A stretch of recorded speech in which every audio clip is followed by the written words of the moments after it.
Stand by, recording in 5, 4, 3, 2, 1. Hello and welcome to EHC TV. I'm Khalil King. And I'm Camder.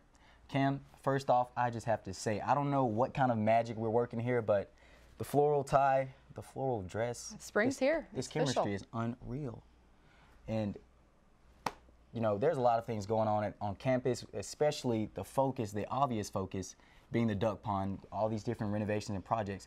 Today I'm going to help the audience and myself know a little bit more about that situation, so I'm really excited to see what's taking place. Awesome. Who's your interview for today? I have a teammate of mine on set today with, her name's Caitlin Yates. She's overseeing all the Lighted Up Blue events that are happening, kicking off with the game that we play this weekend on Saturday.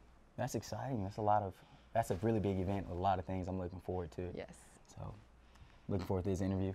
We will now send it over to Luke Montalbano with this week's sports update. Hello, I'm Luke Montalbano bringing you this week's news update. E&H employees and students are invited to the annual Emory and Henry in the City event Friday, March 29th. On a single night, E&H alumni and friends will gather for happy hour events all over the world aimed at giving folks a chance to meet their neighbors who attend Emory and Henry. There is a long list of scheduled events, but our closest event is at Wolf Hills Brewing in Abingdon, March 29th from 5:30 to 7:30 p.m. You'll also find friends in Bristol, Marion, Johnson City, and Kingsport. Questions? Contact Monica in the E&H Alumni Office, alumni@ehc.edu, or extension 6109. E&H Cares is sponsoring a film screening of the 2015 documentary The Mask You Live In on today, on Thursday, March 28th at MS 102. Created by the Representation Project, the film examines our culture's narrow definition of masculinity and how the limiting scope harms men and boys in American society. A talk back after the screening will feature panelists John Holloway, Travis Prophet, and Joe Vest, who will share their own observations and experience with the issues highlighted by the film. Popcorn is provided and all are welcome. Advising week will be this week, starting on Monday the 25th, ending Friday the 29th, and pre-registration week will be April 1st through 5th. All information can be found on the website calendar. If you have linked the calendar to your Google Calendar and the information is not showing, you may need to relink the calendar. Contact Tammy Sheets, tsheets@ehc.edu with questions. That's all the news I have for you this week. I'm Luke Montalbano. Let's throw it over to Khalil King for this week's feature interview. Hello and welcome to this week's feature interview. I'm Khalil King, and today we have on set with us Project and Construction Manager David Kidd. Welcome to the set. Thank you, Khalil. Now, I did a very brief introduction as far as your title is concerned. You know that I'll probably mess it up greatly, so if you could go ahead and give your full title. Well, audience. I was hired a little over 6 years ago to be the project manager for what is now the Woodrow McLaughlin Art Center. So from that time to today's date, my job description and my job duties changed. They evolved. So my current job description is the Director of Capital Design, Construction, and Project Management. So pretty much anything that goes on this campus or any of our three campuses, the Equine Center at Exit 10 or the Marion campus, I oversee all construction. So it's a pretty good job. That's awesome. Sounds like you always have a lot of work to do. Lots of pokers in the fire. Yeah, but you still managed to get 16 hours of sleep. Yes. So that's good. Can you talk about, I saw where you were involved with a big job before this where you were working with several neighboring counties, one being Washington County. How did you kind of transition from that work into Emory and Henry? Most of my experience has been with municipalities, the town of Christiansburg, Roanoke, Hillsville, Washington County. So I had some higher education experience at Virginia Tech where I did similar job doing inspections, plan reviews, trying to make sure that any construction on that campus was also safe and built on time, on schedule, and on budget. So it was just a natural transition for me to go from Washington County, being the county engineer and the building official, back into higher education here at Emory and Henry College, which I love much, much better than I do municipality work. It seems like with municipality work, a Board of Supervisors member may have a cousin that's building a house and they think they know how to do your job better than you do. So at least in education, higher education particularly, the administration, they are all very smart, intelligent men and women, but they know that they don't know what needs to be known for construction.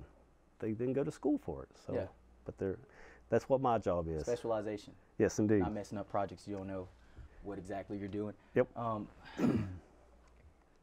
about your alma mater experience a little bit. I know you went to Bluefield College and you had a social engineering job. Talk about what you really took from that degree and how that benefited you to put you in this place. Sure. It's actually Bluefield State College. There's two colleges. Oh. One is Bluefield College in the state of Virginia, and then Bluefield State College is in West Virginia.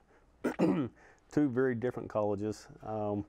Bluefield State is more of a technical school. Okay. So my degree was in civil engineering technology, which I tell people the difference between where I graduated from college with a technology degree versus Virginia Tech. Still the same engineering degree. I had to taste dirt in my soil class, whereas the people at Virginia Tech had to understand why the dirt was silty. So big difference, but same degree. Still became a professional engineer with the state of Virginia, and without the education, with all of the mathematics, the structural steel, and other classes that were really important for me to be able to grow, it's paramount. Education is what really makes a person successful, unless you're Bill Gates or one of those guys. Okay. I guess the really big project, we're looking at it right here, talking about the duck pond. You're on Emory now, and that's one of the big things that's super noticeable. Tell us about what kind of founded this operation to renovate the duck pond and a little bit about it. Well, the duck pond actually has a little bit of a history behind it. It hasn't been a duck pond forever. When the college was first thought of, what we're standing on is used to be the Crawford Farm, and it consisted of 500 and some acres. The Reverend Creed Fulton, he was with the United Methodist Foundation or Church. They wanted to start a college, and Emory and Henry College is the first higher education college in Southwest Virginia. It was Creed Fulton and Tobias Smith, which of course we have the cabin over there. They knew that spring was so vibrant that it could actually have and serve enough people to have a college. So that was the primary purpose of putting the college here, was that spring. One of the first things that they built was a spring house, and the spring house kept things cool that needed to be cool, whether it was cheese, eggs, milk, whatever. It also provided the water for the college, and that spring house, it lasted in the 1800s all the way up until about World War II, when it was destroyed, or not destroyed, it was just removed. At that time, the pond was built. So the pond has been around for over 70 years. With that 70-year time period, the foundation for the pond was starting to sink. It was built on wood cribs, what looked like railroad cribbing, and it was deteriorating, and so it was becoming a safety hazard. So the college administration and the board of trustees, they decided, hey, we need to do something. So a massive attempt was made to try to get funds, donations, so that it wouldn't be using operational funds to pay for the construction. So it was all donations that really made this happen. So that in itself is pretty good. It's interesting to be able to say that Duck Pond is being rebuilt on all of the love and the support from alumni past and alumni present. Yeah, that's awesome. That speaks to the Emory community and that giving feeling. And in about 46 days, I'll be contributing to the next thing. But we have to wrap things up. So thank you so much for coming out today, and best of luck with this Duck Pond renovation project. Well, thank you. And everything you have to work on in the future. Yes, sir. We'll now swing it over to Luke Montalbano with this week's sports update. Hello, I'm Luke Montalbano bringing you this week's sports update. It was a busy week for the Wasps, so let's start on the diamond. The Emory and Henry softball team are off to a flying start in conference as they beat Roanoke twice on Wednesday and Eastern Mennonite twice on Saturday. They will host a doubleheader against Southern Virginia today. This weekend will be their annual Lighted Up Blue game as they will host the #1 team in the country, the Virginia Wesleyan Marlins. The baseball team traveled to Virginia Wesleyan this weekend to take on the Marlins, and they lost both games on Saturday. They will travel up to Salem today to face the Roanoke College Maroons and then host a doubleheader against Lynchburg on Saturday. Moving on to the tennis court, the men's and women's tennis team played 2 games this weekend, both against Roanoke and Randolph College. The men's team beat Randolph but lost to Roanoke, while the women's team dropped both matches. They will be in action on this Sunday as they will host Lynchburg College. On Friday, the men's golf team will travel to Lexington, Virginia to play a dual match against Southern Virginia University. The first tee time is slated for 1 p.m. And congratulations to the Intermont Equestrian team this weekend as they won their home event on Sunday. That'll do it for this week's sports update. I'm Luke Montalbano. Have a great day, Emory. Let's now throw it over to Cam Durr for this week's sports interview. I'm Cam Durr with this week's sports interview. Today I have with me Caitlin Yates. She's a teammate of mine. Caitlin, I know that you have been working very hard on this Lighted Up Blue events that are coming up this week. Tell me a little bit about what is Lighted Up Blue. Lighted Up Blue is actually a phrase that was created by Autism Speaks. And Autism Speaks is a large nonprofit organization, and they raise money for centers that do rehab for those who have autism, and they raise money for research. And so the Lighted Up Blue phrase really is meant for people, a way for them to show support for autism. And so Autism Speaks created the light bulb that is like the trademark for Lighted Up Blue. And this actually started, they would want people to take light bulbs that are blue, and that was like a way to show your support for autism.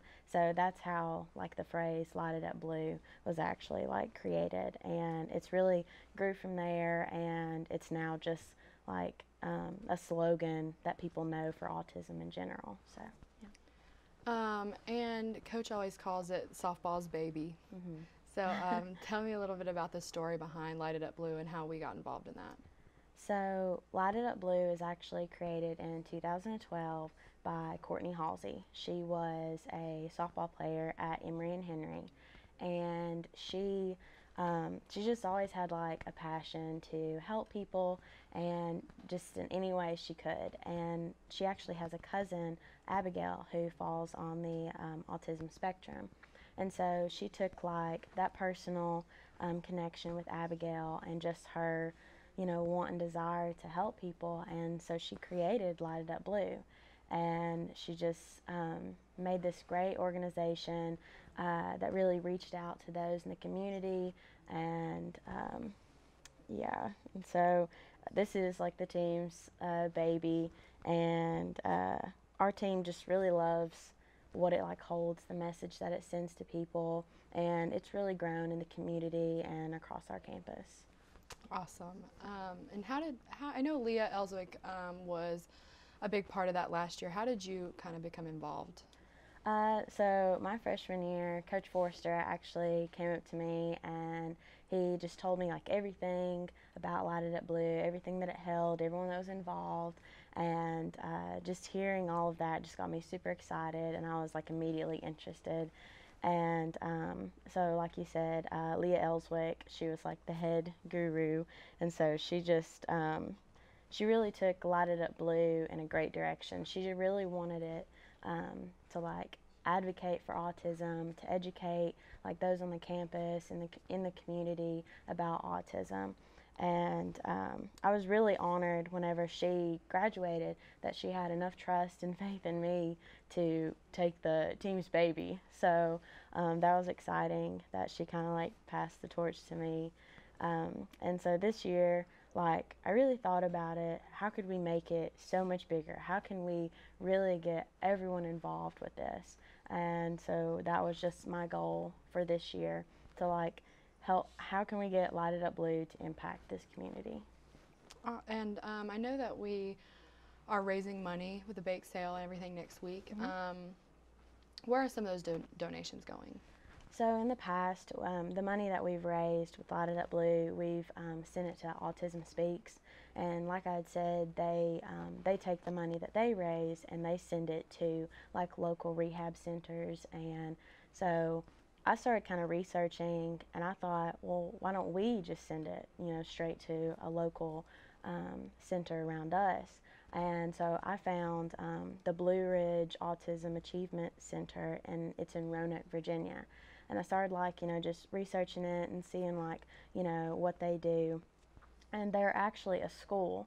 And so they provide education and also just like activities for families that are affected by autism. And we just loved like their message and loved for, what they stood for. And whenever I actually contacted them, they were just overjoyed that, we were doing this. They were just so excited, and they were really happy to be a part of us. So. I know that we are starting off this week, the Light It Up Blue week, on Saturday with a game against Virginia Wesleyan. What are some of the festivities that are going to be going on Saturday and the rest of the week? So on Saturday at 11 o'clock, we're having a cornhole tournament. It's $5 a person, 2 people to a team, and the winner gets a $30 Burrito Locos gift certificate. So it's pretty exciting. And at the game, we're having a silent auction. As of right now, we have 12 baskets. And that's like, we have one basket that's like a Gatlinburg basket, 2 Dollywood tickets, a one-night stay at a hotel, a Cracker Barrel like gift certificate, 2 meals, 2 drinks, 2 desserts, and 2 tickets to NASCAR Speedway amusement park in Gatlinburg. So I mean, like, but we have like a large variety for the silent auction. We'll be selling T-shirts, having a little bake sale at the game. Then on Tuesday, we are having a Lyceum, and it's going to be panel discussion based. We're having Dr. Qualls, an OT that teaches at the Health Science Center or school, a potential OT that actually interned with Courtney Halsey. And we're actually having a girl who's going to share some personal experiences with having her sister at autism. And it's going to be really great. That's in MCA Black Box at 7:30 on the 2nd, which is also National Autism Day. So, and then on Thursday, we are having a dodgeball tournament, and that's going to be in Martin Brock from 6 to 9, and that's the 4th. So, yeah. And the whole week we're going to have tabling and a calf. Awesome. Switching gears a little bit, we started ODACs last week. Yeah. ODAC play. We are 4-0 right now. Talk a little bit about the big games we have coming up today, this weekend, and kind of the work that we've put into. Yeah, so I mean, we've had some really strong ODAC wins so far, and but we don't really want to stop there. In practice, we've really capitalized like on our strengths, and we've been really like coachable on those areas that we may like need some extra work, and I just think that we've like really grown as like the season has went on, and we're just like really pumped for the rest of our games, for today and for Saturday, and we're just taking every game at a time. So Awesome. Well, thank you for coming today, Caitlin. Thanks for having me.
Cameron, what an interview. I'm really excited. I always get excited about this light up view, blue activity. It's a lot of fun.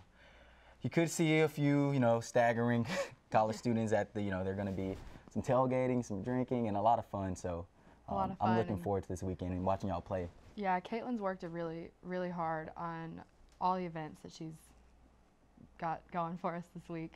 But your interview was awesome. I had no idea how long the duck pond has been around, the history behind that, and what's going into it for the future. Especially, I wish that, he could have talked more about the duck pond, but I think we're going to have another opportunity to get special info about that, and I'm going to keep it top secret, but it's going to be here sooner than we think, so that's really exciting. It's been a long wait. Awesome. But it's been a good show. Yeah, it's been a great show. The Cam and Khalil and Luke show. Yes, and Luke. Well, guys, don't forget to follow us on Instagram, where we do pop-up interviews and display all the things that are happening EHC. And our tag is Emory Henry TV, so follow us on Instagram. Or on Facebook and Twitter at EHCTV. Tag us or follow the hashtag EHCTV to join the conversation. That's all. I guess we'll see you next week. Stay classy.